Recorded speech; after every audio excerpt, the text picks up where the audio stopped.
করেছি যে আমরা জল পাচ্ছি না, খাবার জল। 6 মাস হয়ে গেছে আমাদের কলে জল পড়ছে না, তাও কালো জল। বিগত 6 মাস ধরে পানীয় জলের সমস্যায় ভুগছেন বল্লভপুরের বাসিন্দারা। এর ফলে জায়গায় জায়গায় বালতি রেখে পথ অবরোধে সামিল হন সোমবার বল্লভপুরের স্থানীয় বাসিন্দারা। রানীগঞ্জের বল্লভপুর এরিয়াতে জায়গায় জায়গায় পথে বালতি, রাস্তায় বালতি, কলসি, হাঁড়ি নামিয়ে অবরোধ চালিয়ে যাচ্ছে একের পর এক জায়গাতে।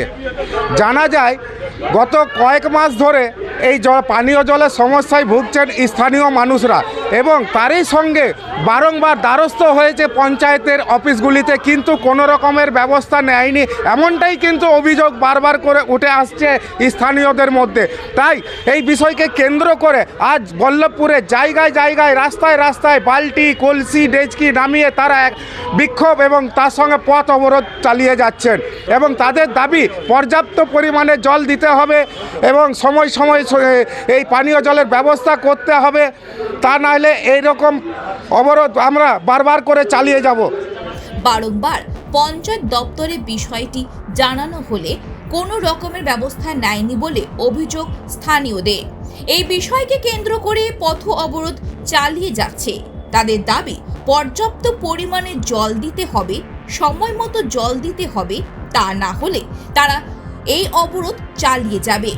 সামনে লোকসভা নির্বাচন, তার আগে এই বিক্ষোভ ঘিরে বিপাকে পড়েছেন পঞ্চায়েতের আধিকারিকেরা। ওই জন্য কেন করেছি, অপরাধ করেছি যে আমরা জল পাচ্ছি না, খাবার জল।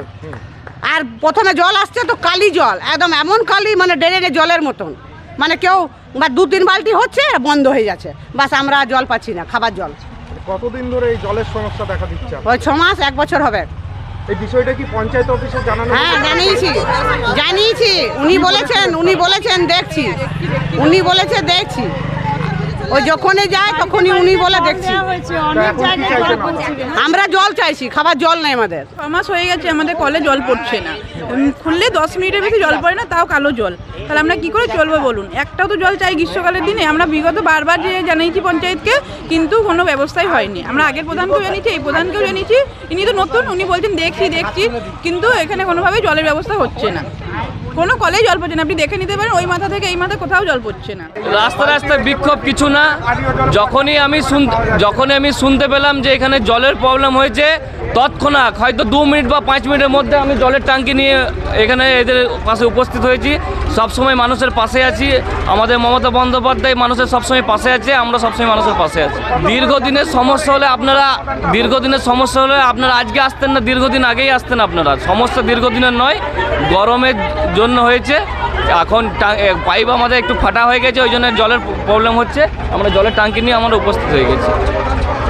আমার নাম সন্দীপ গোড়া, 11 পঞ্চায়েতের উপপ্রধান। ক্যামেরায় সুকান্তর সঙ্গে সমীরের রিপোর্ট, খবর বাংলা, রানীগঞ্জ।